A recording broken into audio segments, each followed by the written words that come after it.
Then I'm going live.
Okay.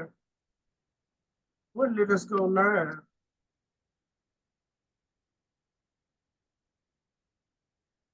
Okay. Welcome to the Learning Tree Book Club's regular monthly meeting. We read first Saturdays for 1 hour and a half, and membership is open to anybody, and our members range in age from 6 to 60 plus. And I'm Meredith Coleman McGee, a member, and I'm gonna be in my book Juneteenth Freedom Day, but I'm not gonna start. I think Vicky is gonna start. Okay, y'all can introduce yourself. Yes, good afternoon. This is Vicki Jenkins, along with the Community Library of Mississippi. Today is the Learning Tree Book Club. Welcome to the Learning Tree Book Club. Okay, you read it first. Oh yeah, I go. Hold on. Deacon Timmy, you gonna introduce yourself? What now? Oh, Yes. My name is Dickie A. Brown Sr., Junior Rock Church International. I'm a member of the Community Library of Mississippi, the book club, Miss McGee, to all the book club people. I just want to join and help volunteers and join library book. Thank you. Okay, Vicky, you go ahead first. Vicky like to go first, don't you, Brown? Okay, I am starting off with the best thing of life is a friend. The best thing in life is a friend. The best thing in life is a friend. I believe that's true. Yeah. That's really true. Who wrote it? It was written, is a collection of poems written by various authors that go from Alan McCarty, Alan Austin, and various other authors of the collection of poems. And it's edited by the Susan Rollis Schultz.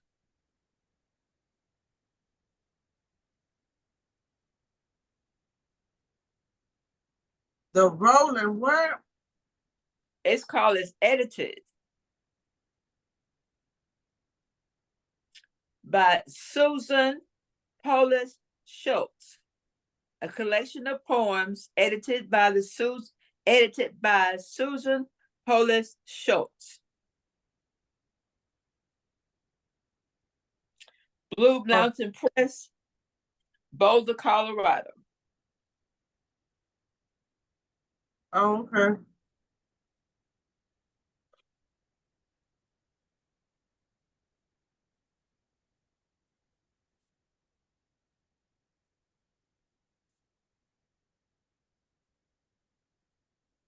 What is a friend?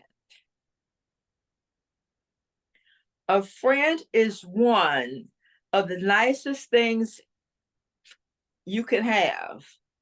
And a friend of one is the best thing in life you can have. A friend is a living treasure. And if you have one of the most valuable gifts in life. A friend is one who will always be beside you through all of the laughter and all of endeavors, each fear. A friend is one thing you can always rely on, someone you can always open up to, one who is a wonderful person, who always believes in you in a way that no one else seems to. A friend is a sanctuary. A friend is a smile. A friend is a hand that will always hold yours, no matter where you are and no matter how close you are apart. How close are you apart? You may be.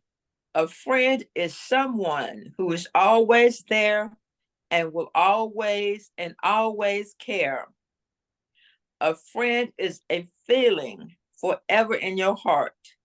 A friend is a door that is always open. A friend is the one who you can give your key. A friend is the one that's the nicest thing you can have and one of the best things you can be. Colin McCarty.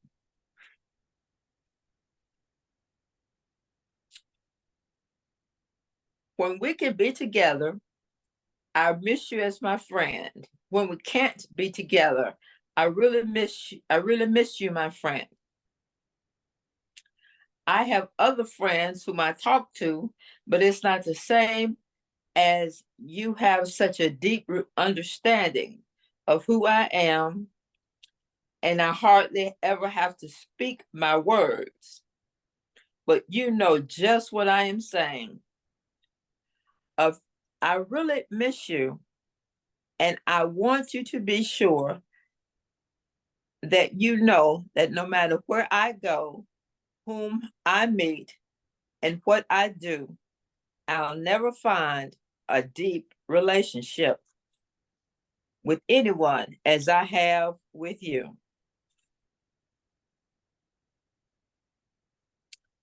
As a friend, we understand each other. As friends, we share so much more than that others may realize. We share a closeness that is very precious and a friendship that is very lasting. We know we don't have to be afraid to open up to one another, of trusting each other, of completely appreciating every moment of time we spend together in another company, moment of time, as we spend in another's company. I'm not afraid to let you see me cry. And you're not one person I want to be with when I want to feel crazy. Through it all, I know you understand. And the same way I understand you. There are others, people whom I can dearly have and care for in this world. There is no one else quite like you. Every time I look back, our friendship has been one of the best parts of yesterday. And every time I look ahead, I see our friendship as the one thing I can always count on to get me through tomorrow.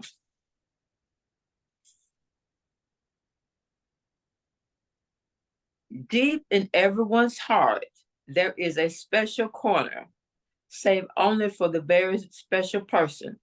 To me, you are that person.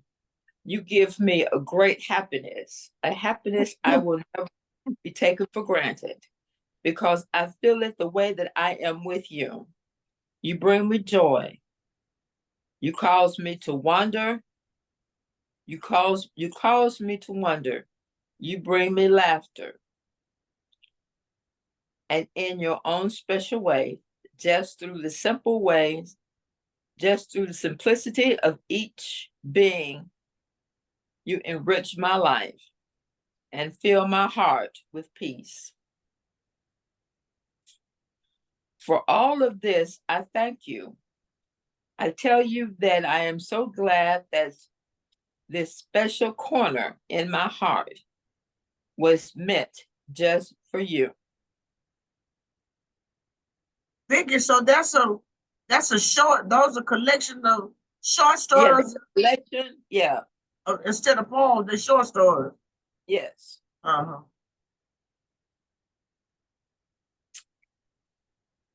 You're the best friend a person could ever have. You're in my heart and soul, and the inspiration of many of my dreams. The very best friend a person could ever have. Like many dreams, the moment we have spent together will never be forgotten. Times that will never be forgotten. Times of pain and well as happy times. We shared laughter and love, and you let me give you a few of my own tears. Each new day with you seems brighter, and each new moment seems more precious than the ones before. I will love you always, my friend. Oh, that's nice. Yeah. Uh-huh. So that was the name of the book. So all of the short stories is about friends. Yeah, the name of the book is The Best Thing of Life is a Friend. Okay. All right, so I'm gonna read a couple of pages of Juneteenth Freedom Day. Okay. By yours truly, Mary Coleman McGee. I released this book June the 7th of 2022, which was the year after Biden signed Juneteenth into law as a federal holiday. Of course, we've been celebrating this since June 19, 1865. Okay, so I'm page 1, Juneteenth Freedom Day. Once upon a time in the 19th century, on the 19th day of June 1865, the enslaved Africans in Galveston, Texas, heard the sweet news that President Abraham Lincoln signed the Emancipation Proclamation to free them from their enslavement. They also learned that Congress passed the 13th Amendment to the Constitution on January the 31st, 1865, which ended legal slavery in the United States of America. People around the world heard the news before the news reached Galveston. People read about freedom in the newspapers. White preachers announced the news to their congregations. A Union general, Gordon Granger, read the Emancipation Proclamation, a federal order allowed to enslaved Africans in Galveston. Enslaved Africans lived on an island with sandy beaches away from the mainland. They worked 16 hours per day, 7 days a week. They could not enjoy beaches. There were no radios, internet, or television in those days. Slaves did not know the Civil War was over, that a federal law had freed all enslaved Africans in the country. They could not read. Post office workers in the South would not deliver Frederick Douglass' newspaper. Mr. Douglass was a Black writer representing the Black press. White power structure rejected Black liberation in any writers announcing it. Newly freed Africans rejoiced.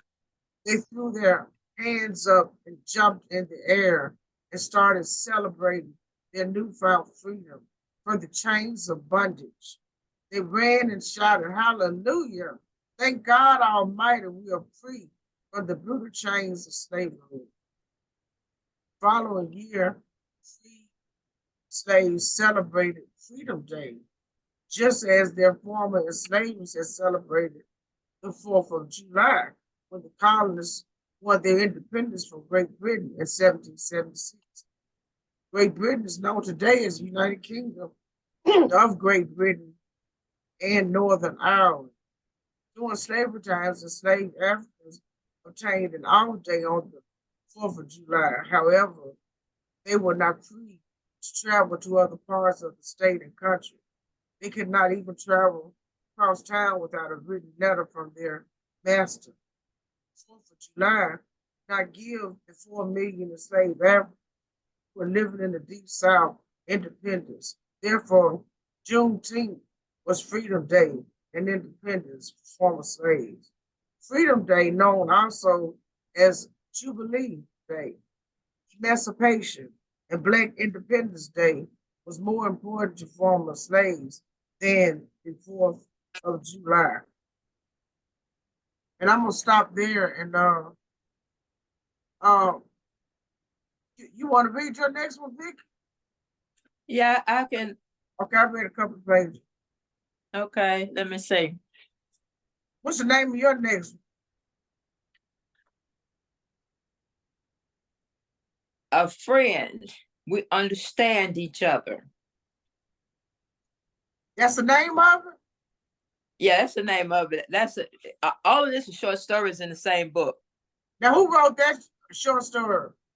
Well, it was a collection of poems edited by Susan, and there were several other authors in this poem. And this because it's Colin McCarty, Susan Polk Schultz.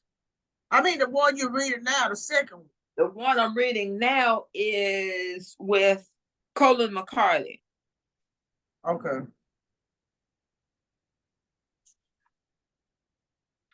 As friends, we understand each other. As friends, we share so much more than other people may even realize.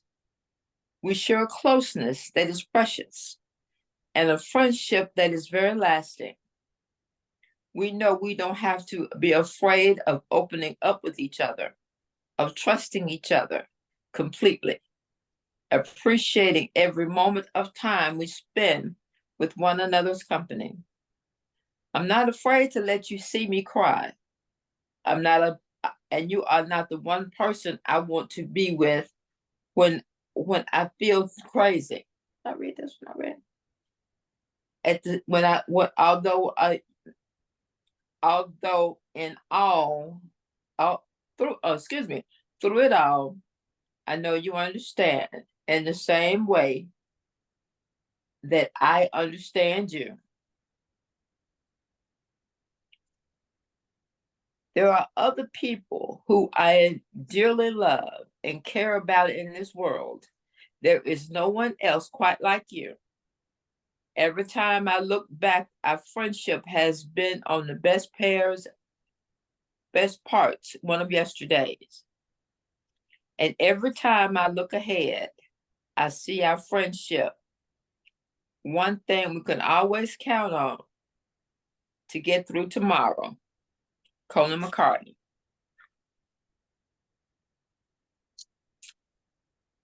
Deep in everyone's heart, there is a special corner saved for one special person. To me, you are that person. You give me great happiness, a happiness I will never take for granted, because I feel it only when I am with you. You bring me joy. You cause me to wonder. You bring me laughter. And in your special way, just through the simplicity of being you, you enrich my life. I fill my heart and fill my heart with peace. All of this, I thank you. And I tell you that I am so glad that you are the special corner in my heart. Was meant, and my heart was meant just for you. Paula Tinning.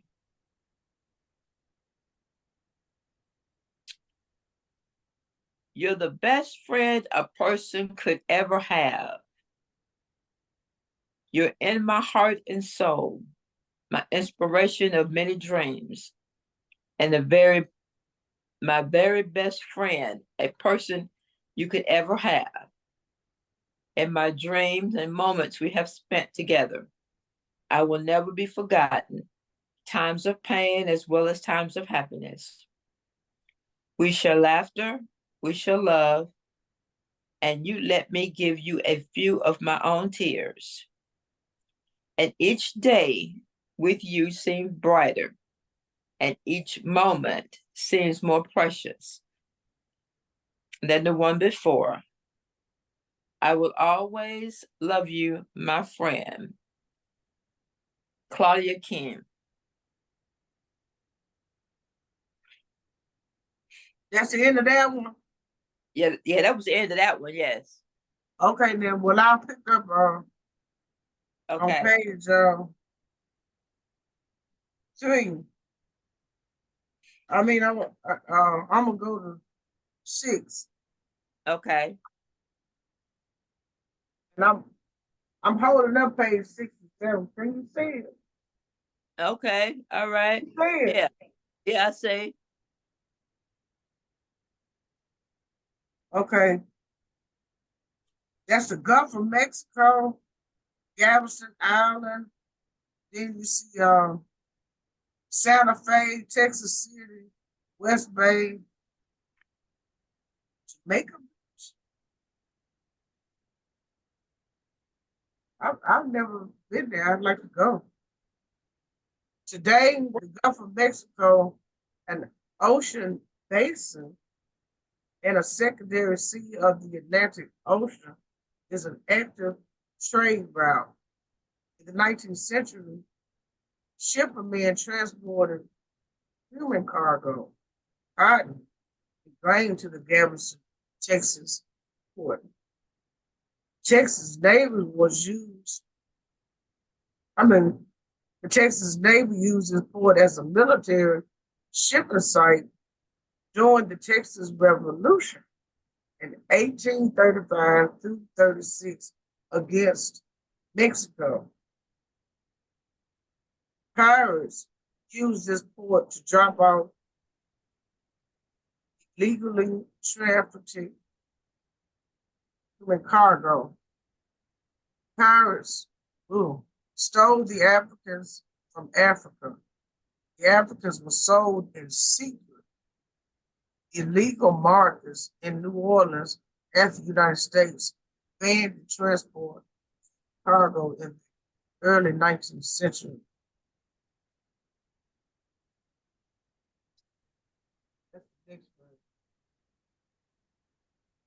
Okay, okay. Thousands of years ago, the ancient Mayan civilization used this trade route. Today, thousands of goods such as sugar and bananas are traded along the Galveston, Texas route. Abraham Lincoln, 16th President of the United States of America, signed the Emancipation Proclamation into law January 1st, 1863. Emancipation means freeing a person from slavery and setting someone free from social and political taxation. Slavery is a system of forced labor wherein the enslaved work out pay without enough rest breaks. Oh boy. Juneteenth Freedom Day. On the cover it says Black Liberation, Juneteenth, Jubilee, those names that the day is called. It was started June 19, 1865. It's also called Freedom Day, Emancipation. Okay, I see it. Mary, you got something to read? You said that, I Mr. can G. share. Oh, hold on one second. What'd you say, D? I said something. Yeah, okay. You let him share, and then I can share. Okay, go ahead, D. Oh, okay.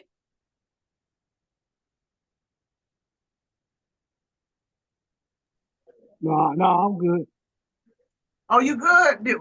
Oh, you had a comment or something? Oh no, I enjoyed the method of pictures. Screen that book. Oh, okay. Thank you. Okay, thank you. Okay, Mayor. I can share. Okay, then, and I can share. I wanted to say I'm putting the ticket, the Holiday Book Festival, which we do every year. You know, Mary Hardy in Greenville, she hosts the spelling bee, and I host the poetry contest. But anyway, we have the tickets available now, and we also have tickets available for people to speak during the festival, which is always the Saturday after Thanksgiving. Virtually, it's a virtual festival. So, Deacon, if you know anybody that would like to get in the spelling bee or the poetry contest or be a speaker that day or want to sell their book or other a jury or other products, please tell them to get a ticket. I'm going to put the ticket in the chat so that you Okay. can get it. You and Vicky get a ticket and then share with anybody that you may know that would like to participate. Of course, this is June, July, August. It's 5 months away, so it's a good time to start Okay. talking about it and getting people to participate. Thank you. Okay, Mayor.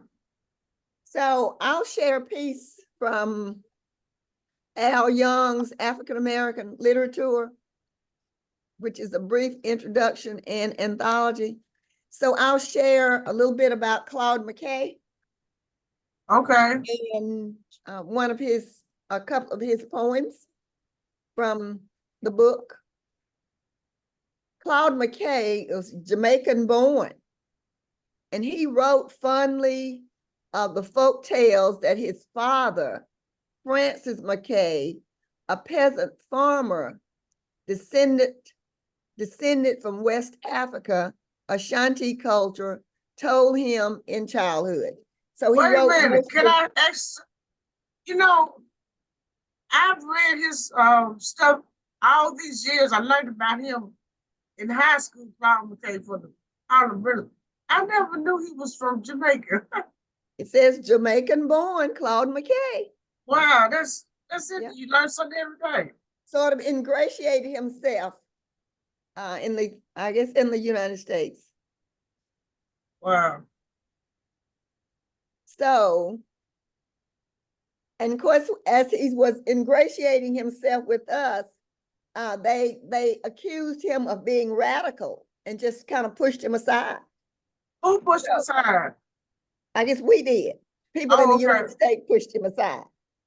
Oh, wow. So I'm going to share two pieces, maybe three pieces. So the first piece is the tropics in New York. The tropics. The tropics, TROPICS. The tropics in New York. Tropic. Okay.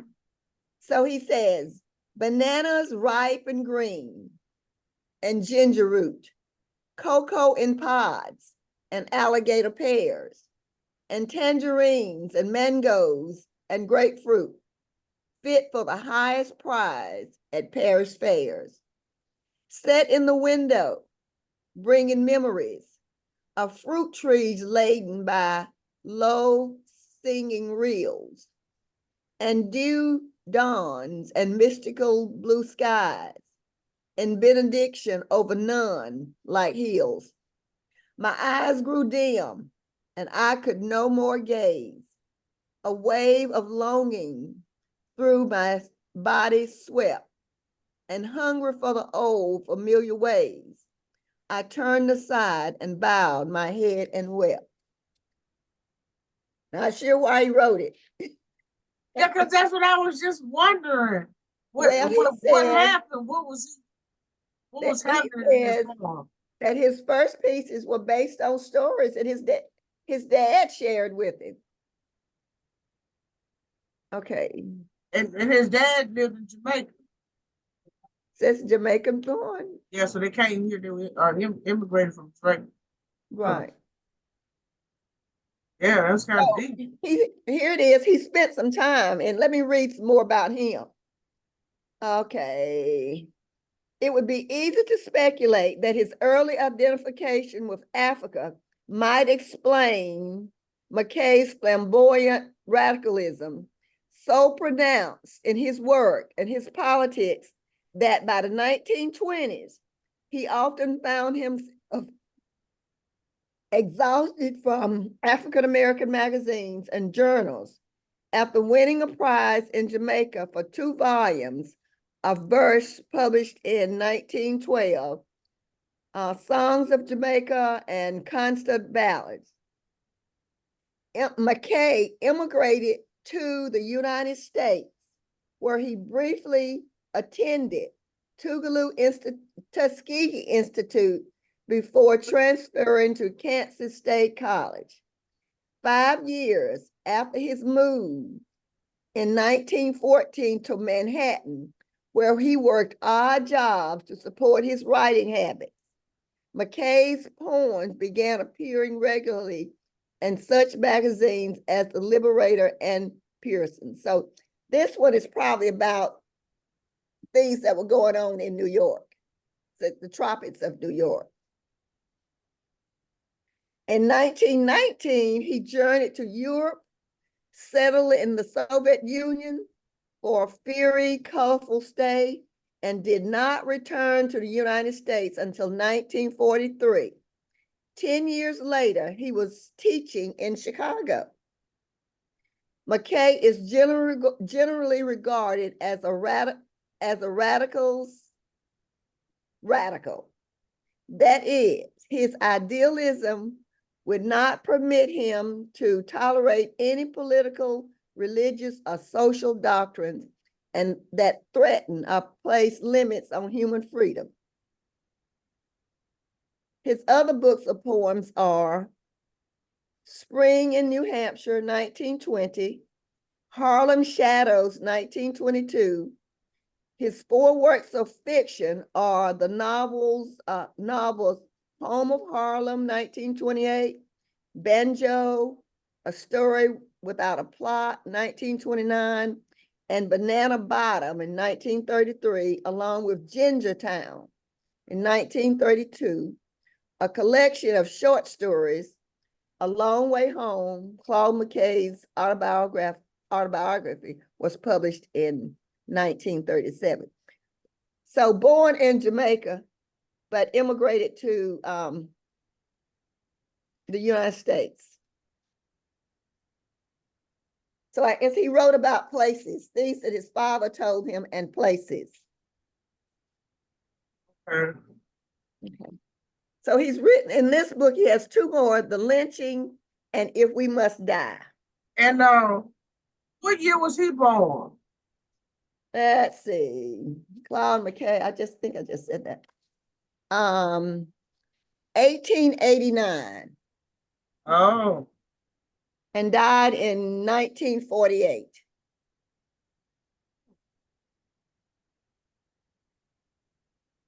So the one he wrote about that's titled If We Must Die says, if we must die, let it not be like hogs, haunted and penned in an inglorious spot, while round us bark the mad and hungry dogs, making their mock at our accused lot. If we must die, oh, let us nobly die, so that our precious blood may not be shed in vain, then even the monstrous we defy. O kinsmen, we must meet the common folk. Though far outnumbered, let us show us brave. And for that 1,000 blows deal one death blow. What though before us lies the open grave? Like men will face the murderous cowardly pack, pressed to the wall, dying but fighting back. So if we must die, we must die speaking our piece, saying what we want to say, doing what we want to do, but die for a reason. And not like a pig. Yeah, not like, well, he said not like a hog. Yeah. If we must die, let us not be like let it not be like hogs. Well, I was introduced to that poem in high school. You read this in high school? Yes, my English teacher had us read all of the Harlem Renaissance writers in high school. You know, the black teacher. 78. Oh, 78. 78, 79. Yeah. Okay. And I started writing poetry in high school because I was reading them, the poetry. But anyway, he really does. He makes it so vivid because he's comparing how a wild hog is caught and slaughtered to us. And I really want to hear the one that you have to say about lynching. Oh, you want me to read that one? Yeah, please do, because he's such a prolific poet, writer. I like him. I guess I've kind of because I don't remember any of this in high school, none. So and you went to high school doing segregation. I graduated from high school in 65. So you are one reading the Harlem Renaissance writer. No, I don't remember it because I can only remember my 6th and 7th grade language teacher. I don't remember high school language. I don't remember who taught me high school English. Or whether my English teacher goes to Pearl Street Church in Jackson. It's in Jackson on Ellis Avenue, which is now Bobby Rush Boulevard. Okay, so she lives. That's where she lives? Yeah. Okay. Yeah. I don't remember. So anyway, that's interesting. You know, what the teachers were teaching in the 60s. In the 70s. Compared to the 70s. Right. They were more progressive. Right. Because I went to all black school. All black administration, principal, teachers, everything. Well, I did too. You did, I know, and I'm just saying, and by the time I was in high school, I mean, they was I think encouraging us to be. I wrote a play in high school. Wow. So they encourage creativity. You know, if they did it, I don't remember it. Oh, yeah, in your high school, I see what you're saying. That's right, because like I said, the only person I remember teaching English, and I think she taught us. I'm about to say she taught us math too, but I know she tried to teach us English language. How did y'all school look? Was it like schools are now? Like our school was, long, a lot of classrooms. Yeah, it's still there. My high school is still, I don't know what they use it for, but it's still there. The building is still there in McGee. Okay. What's the name of it? McLaurin High School. Oh, McLaurin.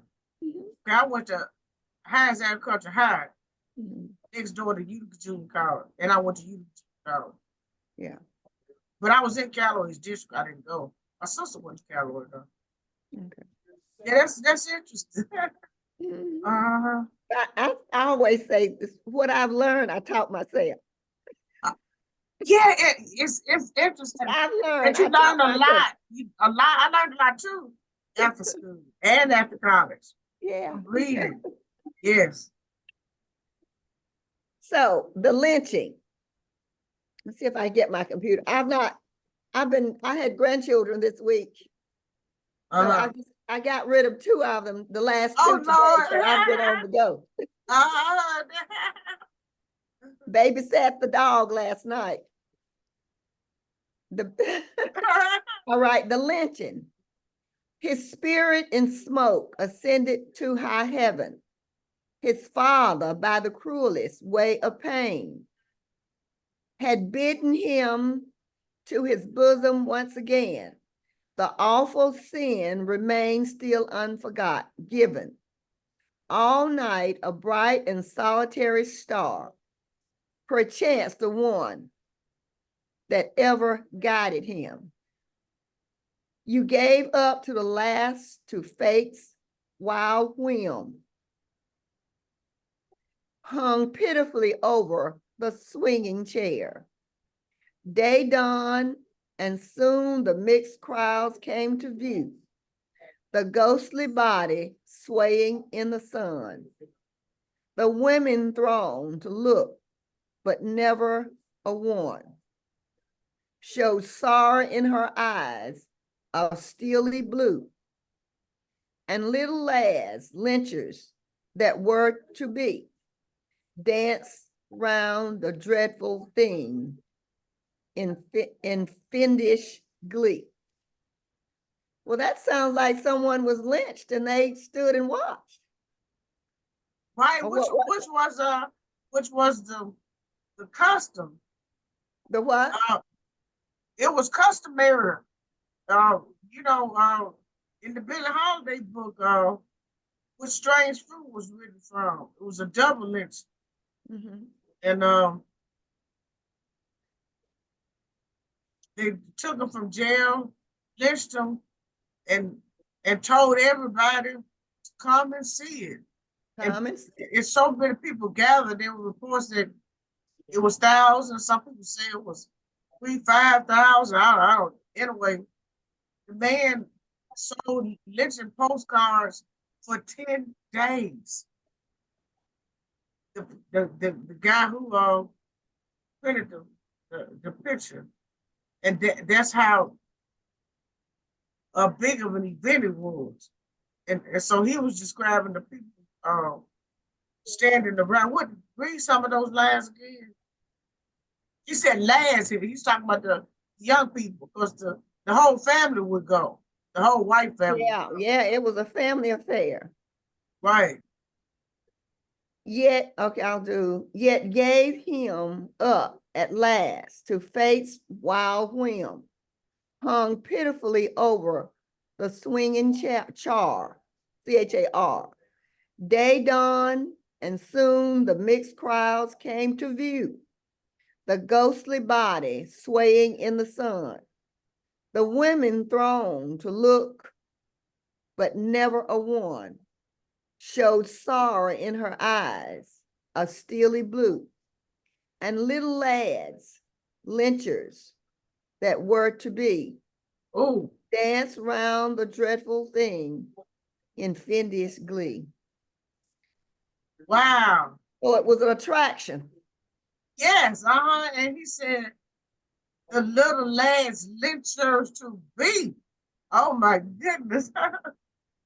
So I mean, Anyway, that's a well, story, okay. isn't it? Yeah. Told a story.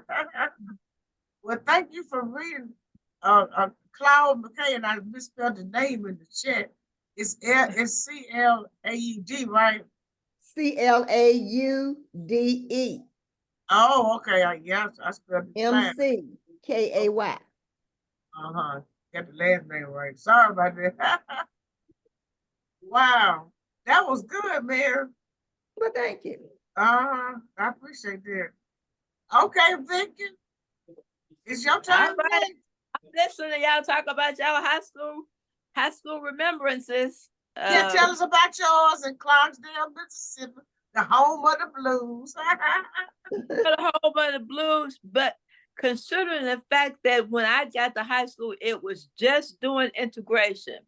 So all of the teachers that I have in English, one of my teachers, if she had been living, she would have been Miss William Shakespeare. Because I did learn to be or not to be, whether it's nobler in the mind. That's what I learned in English. Oh yeah, she was a white or black. What now? Was your teacher white or black? White. Okay, See, okay. That was the difference. All of my teachers were white because we just started the integration. So what year was that? 74. We're coming up on 50 years now. So they were trying to give you all that experience. What now? They were trying to give you all the black experience. They were trying to give us all the black. She read Shakespeare. Oh, to be or not to be. Okay, that's be or not to be. That's an English experience. Yeah, English is literature. Wow. So senior English was it was not literature, but it was literature. And it was to be or not to be. That is nobler in the mind. That's what I learned in English. All right, that's that old English experience. What now? Did y'all read any of the Harlem Renaissance writers? No. None of them. No. This is so interesting. Now, the only other, there was no one to teach. The only other, there was no other way to teach in English. Our senior English was that literature class. Now, any other level of any other grades was only grammar. We didn't have any literature till we got to be or not to be. And the only other black teacher I had, one of my Sarahs, she was the one that taught us Columbus did not discover America. And she taught us about the Wounded Knee and all those stories. That is something that we did learn. And she was a black teacher. Yeah. She's still in Clarksdale now? She's still in class. She's retired now, but she one of my Sarahs. But and the only one who I do remember, bonjour, comment ça va? Ça va bien. Oh, wow. You're French. She started back when I was in the 7th grade, and I had her all the way through high school. That is how I know all of the French, because she started back in 7th grade and went all the way through high school with her. So that is the only thing that I did have. I didn't have any black teachers, really. Except for the one, you said you had one. She's still there, still alive. Well, she's retired now, but she's still there. Is she the lady who was Sherry Henderson's teacher that I met at the plantation? Was that the little slim lady? Because Sherry and Sherry was my brother. He was in. They were in the same class, and they didn't have any other English teachers. Now, one of her teachers was there. When Sherry got, one of Sherry's teachers, me and Mary met at the plantation when she was selling her book in Clarksdale. I said, is that the same? Did you have the same teacher that was there at the plantation? Yeah. That's the same one. She said she was friends with your mother. And she was teaching when your mother was teaching. Lived on the plantation. She learned differently.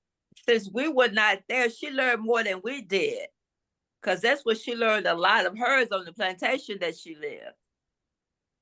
But the teacher, that was one of her teachers, Sherry's teachers there. What now? That was one of Sherry's teachers there. Yeah, we met one lady with the high heel shoes on. Yeah. There was no, let me see.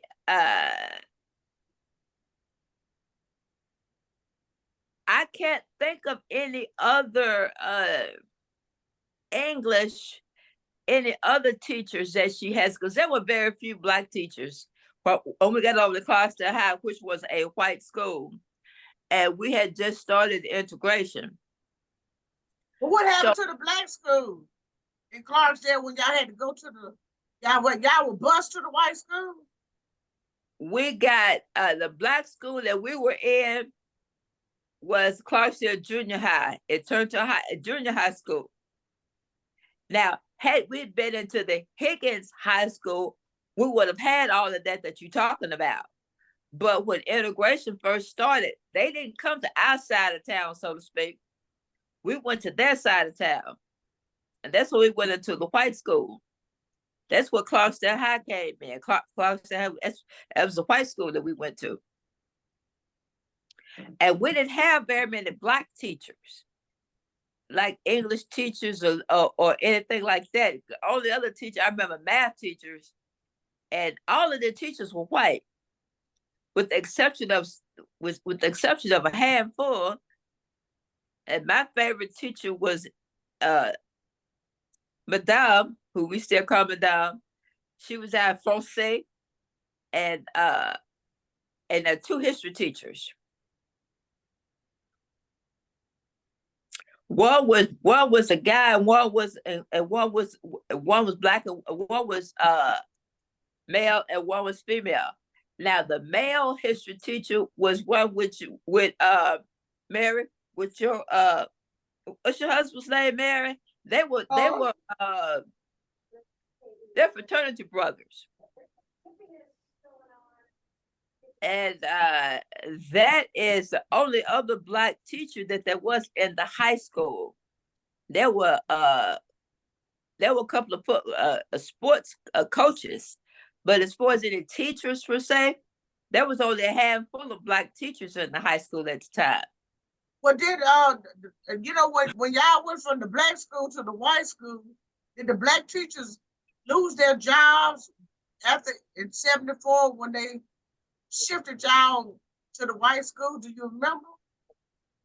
Now, I don't know what all happened to the Black teachers that were there. I know some of the Black teachers that I know of went on to retired and went in other directions. Now, the only ones that went to the white high school that we went to, they went there on their own. I don't know about them being transferred or anything. They were on their own there. And I'm sure, I just didn't think about it, but they probably was their own, but you said it was Ferrum. It was just a Ferrum. You named about 4. So it's about 4. When you went to the white school in '74, it's about 4 Black teachers that was there. Yeah. Is that what you said? Okay. Yeah. Well, that's, it's interesting. Wow, this like history right here. And see, that is the difference that we had, because our town is so small. When we integrated, we had to go cross over to the white, because there was only one high school. So we had to go to the white high school during the integration. Now, they didn't come over to the Black high school, which got turned into a junior high school at the time. And so that is what that is. That is how that you're talking about. I missed out on that because I didn't have that in school at the time. I did not. And so when did you start reading about the Harlem Renaissance? Did you do it in college or after college on your own? Well, basically, I started in college, but more so on my own. Because you forget now, I went to Mississippi State. Pretty much same difference. Oh, what was the difference? Mississippi State, there were no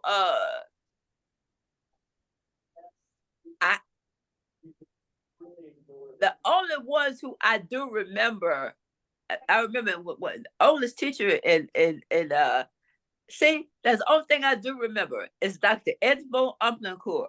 He taught French. And as far as I know, I was a psychology professor, and English professors. They were white. They didn't have any Black English professors. I take that back. There was 2.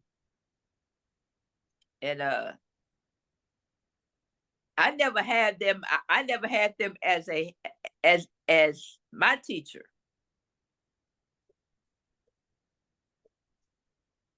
So you started reading about the Harlem Renaissance after college. Yeah, when I first finished, I started reading Renaissance when I got out. When I moved to town here, when I started my internship, and that was when I got it for my senior year in college, and I got to where I was really wasn't going to class per se. I was going to other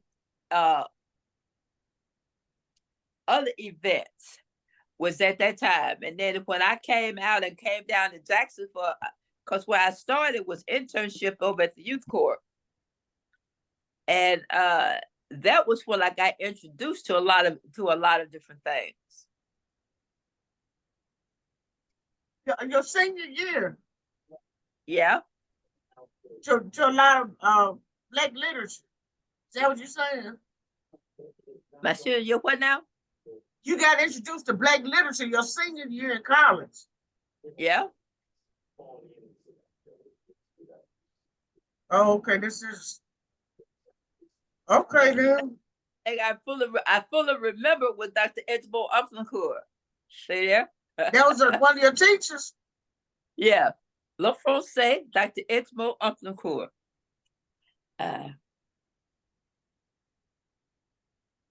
Oh, okay.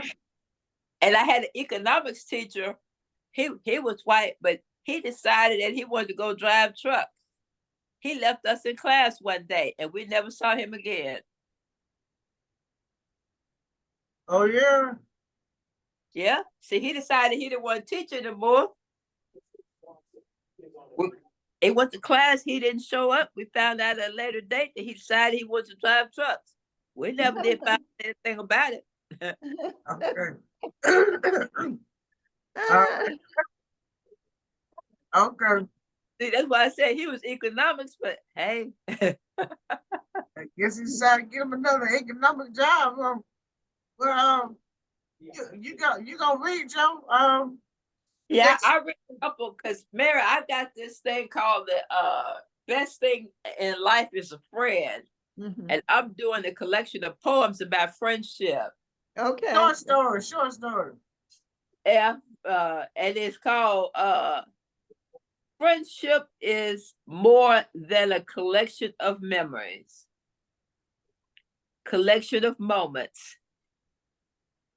It transcends all distances. Friendship is anticipates the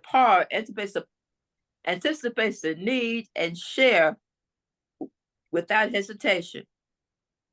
It says, I accept you for what you are and understand your failings. Friendship support nurtures without any need for recognition.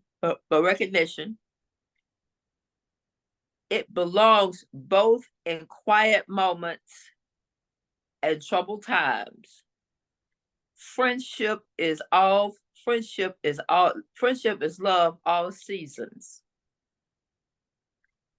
There are many things that last forever anymore. People pass through each other's lives. Plans are misled. Memories fade. But I do want very much to have something forever, a sense of caring, a sense of trust, and smile when the life seems to have hit the bottom. I want a forever friendship, and I think I have found one with you.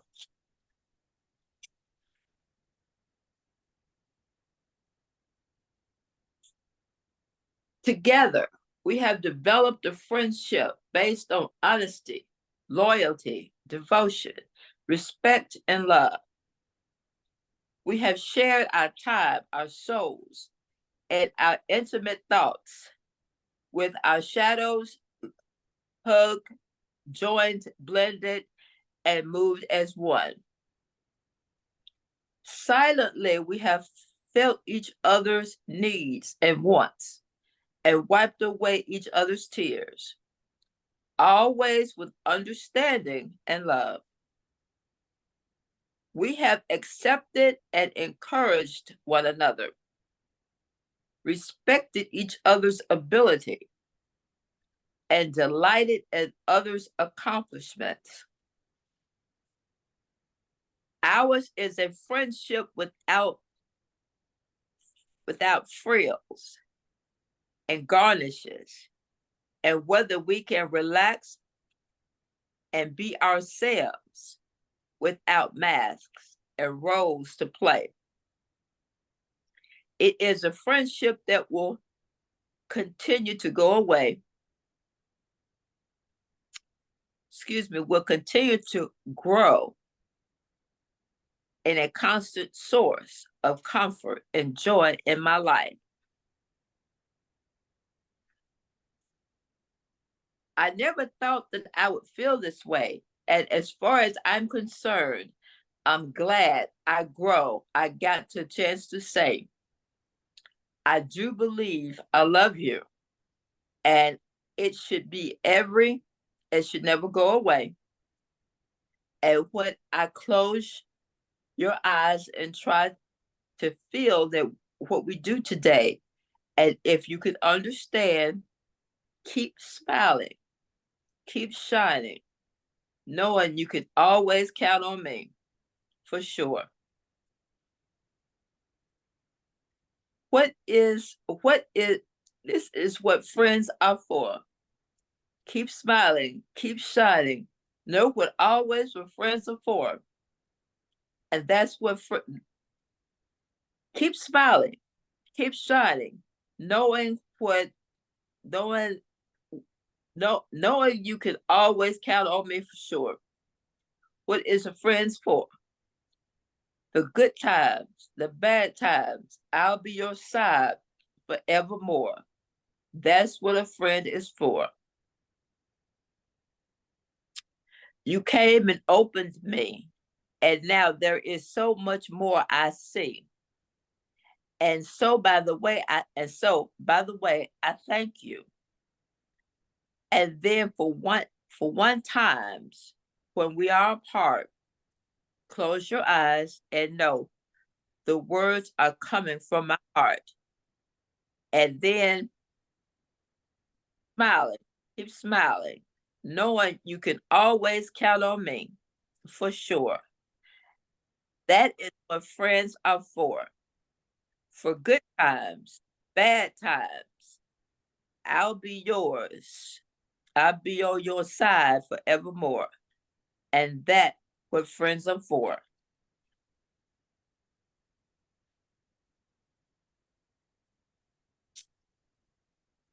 We've been through a lot together, you and I, and beyond the happiness and the fears that we have shared comes something else, in a connection that will always be between us, no matter where we go and how much time passes. I will always be, in a very special way, remain together in spirit. And that knowledge is cherished by me.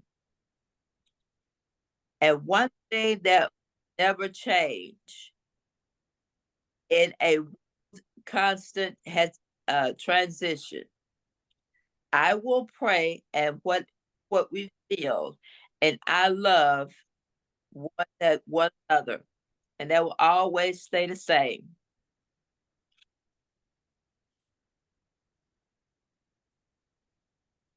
A friend is someone who is concerned with everything you do. A friend is someone you call upon during the good times and the bad times. A friend is someone who understands whatever you do. And a friend is someone who tells you about yourself. Friend is someone who tells you about yourself, tell you the truth about yourself. A friend is someone who knows what you're going through at all times. A friend is someone who does not compete, who does not compete with you. A friend is someone who is genuinely happy for you when things go well. A friend is someone who tries to cheer you up when things don't go well. A friend is the extension of yourself, without which you are not complete. Thank you for being my friend.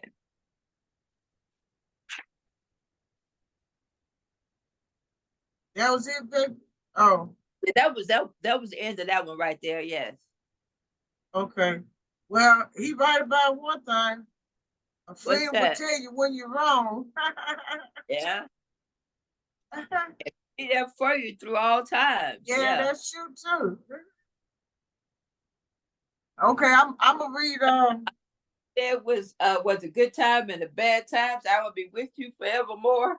Yeah. A friend to the end. Yeah. I'm gonna read this one page. Okay. Juneteenth Freedom Day.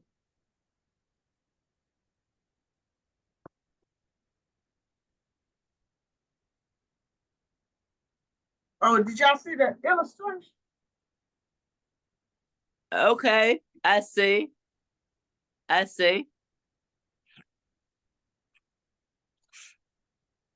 They've been and over working, but I'm not exactly sure what they're doing. Okay. The people who owned slaves were called masters. Slave masters were cruel to enslaved persons. Slaves were overworked and treated like animals. Masters provided food and housing for slaves. The slave masters controlled the money earned from the labor of slaves. Enslaved Africans could not go to the general store to purchase food or a piece of candy for their children or buy a gift for one of their family members. The system of slavery was not fair. Some politicians believe enslaved Africans should be free. Others, especially in the South, desired Africans remain enslaved because slave labor made them and their families super rich. The entire workforce on large southern plantations were enslaved Africans. Southern planters dominated the international trade of cotton, which became known as king cotton. Super rich individuals are like a family of five living in a beautiful house with 30 rooms compared to a slave family of five living in a one-room house with holes in the wall where the family sleeps on blankets. It was a comparison. Okay, Mary, what you got?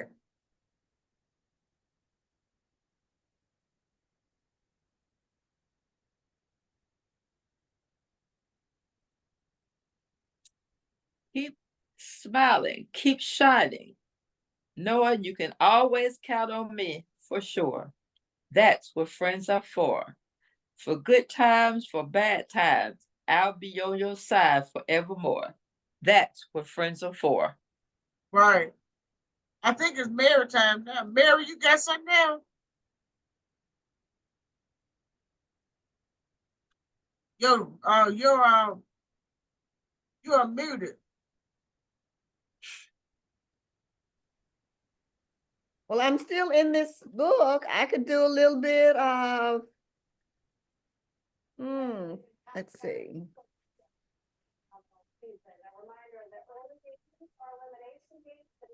I can do a little bit of Paul Laurence. Paul Laurence Dunbar.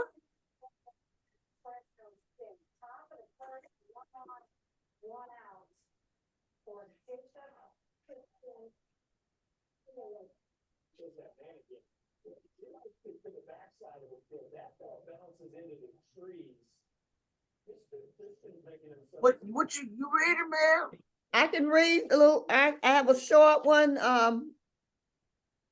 Paul Laurence Dunbar. Okay, where was he born? Paul Laurence Dunbar. 1872 to 1906. Wow. I wish I knew how to read when Melinda sings, but it's dialect, and I'm afraid I'll mess it up.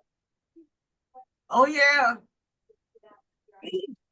I had a friend who loved that poem, and she could do the dialect, and I can't do it. But I'll read Sympathy, and let's see, We Wear the Mask. Okay. Okay, so Sympathy. Is you said sympathy? Sympathy, S-Y-M. Okay, sympathy. Okay, I got you. Okay, I got you. Sympathy. It says, so he writes in Sympathy, I know what the caged bird feels at last, when the sun is bright on the unplanned slopes, when the wind stirs soft through the springing grass, and the river flows like a stream of glass.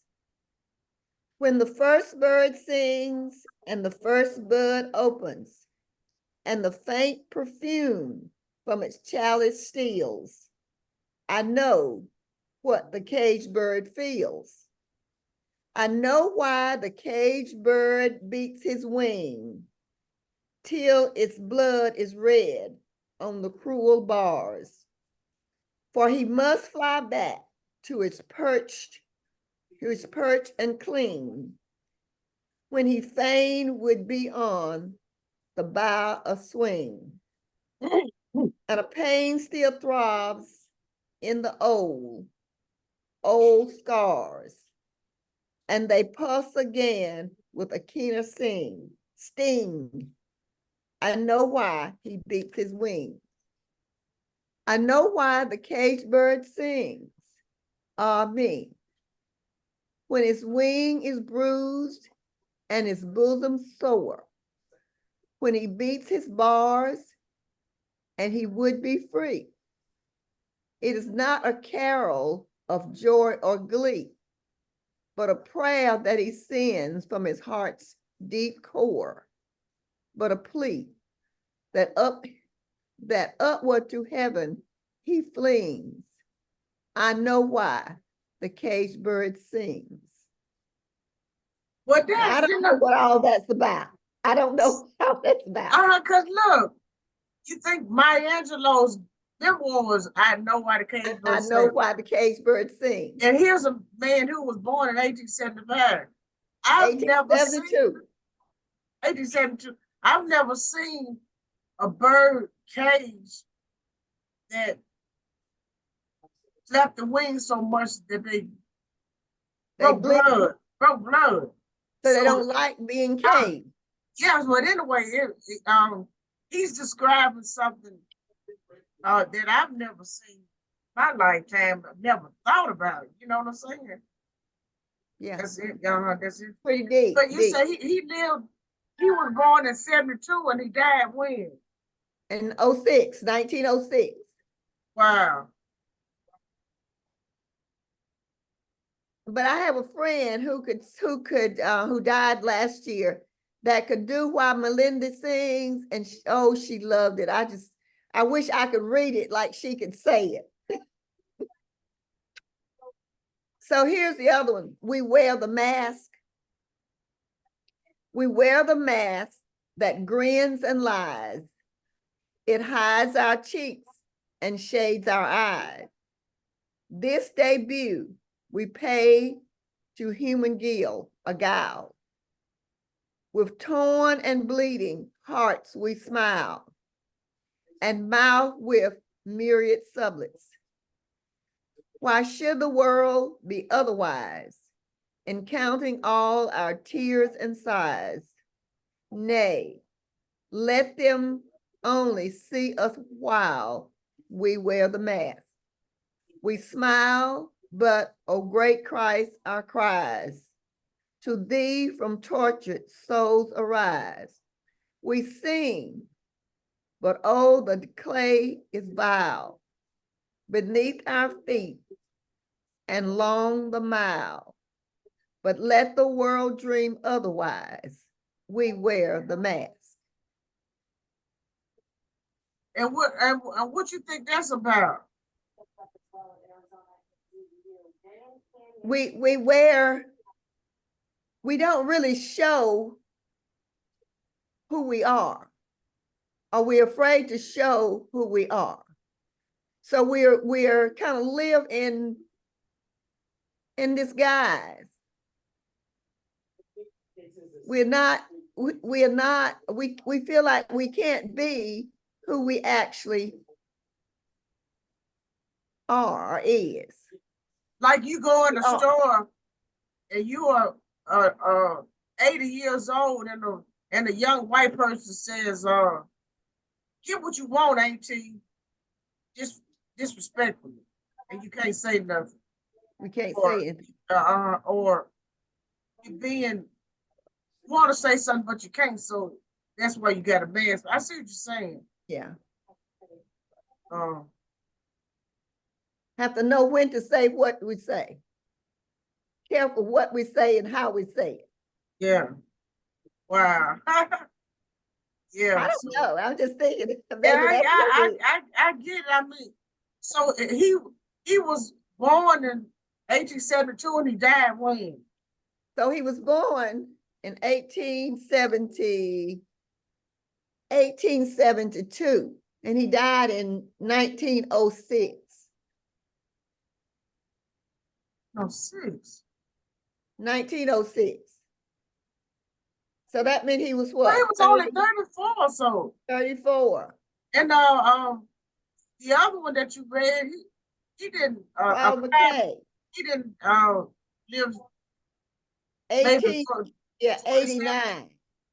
to 1948. They died early, died young. Yeah. But so heavy, so I guess they lived it so they could write it. You write what you live. You live what you write. Write what you live what you live. Paul Laurence Dunbar. Wow, just 33 or 34 years live. Yeah. And we're, but you said 1908? 1906. He died in 1906. This is 2024 minus 1906. 118 years after his death, we're reading his poem, his story. And wondering why. It shows the depth of the written word. You know, they say the pen is more powerful than the sword. But I mean, that's just something to think about. That was he died 118 years ago. And we're still reading and wondering. His words. So if you write it down, if you can just get it written down. But it was published. So yeah. It's no telling how many people have read it. Yeah. Uh-huh. Wow. Okay. Well, we got 5 minutes left. What about Deacon here? I think he had a book in his hand. Oh, Deacon Brown, you got a scripture to read or something? Let me say. Oh. Hold on, Dick. Did you got something, Deacon? Yeah, let me say. The art of unmuted. He's unmuted. Huh? I said Deacon is unmuted. Oh, am I? I think. Hold on, man. Deacon, did you want to read the scripture or something? Okay. No, he said Deacon, go ahead. Okay. Vicky, you go ahead. We got 5 minutes. We got 3 minutes. The Oh, art you can of read them about 2 pages, because we got about 2 minutes. friendship is the art of forgetting to. Friendship is the art of forgetting oneself totally. All selfishness, needs, and wants are getting to know a person and character one another. It's learning to accept the person, not for what they are or for what on the outside or for what they have and reveal on the inside. Strengthening oneself with the qualities found a friend is expenses shared with each other, experiences shared with each other. It's learning and growing and care for a person in such a way that you hurt when they hurt, and you are able to feel when it comes to them. Friendship means being there to give one another without any thought or taking, being there to support another when one is weak, or giving them a smile when they have lost their own. Friendship is the blending of two unique souls to whom one a complete spirit and one a common bond of love and caring. The art of friendship in its most basic form loves that cares. Oh, okay. That was nice. That was a good book, Vicky. You read all about friendship today. Yeah. Yeah. Well, all right. I really enjoyed this meeting. Of course, I always enjoy reading with the book club members. Anyway, y'all have a wonderful rest of the day, and thanks for reading. And it was a joy to hear all the stories. All right, now y'all. You already know Vic's gonna throw it up. Y'all know he was found guilty. Oh Lord have mercy.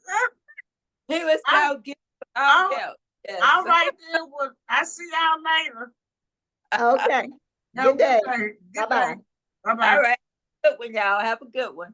Okay. Thank you. You too.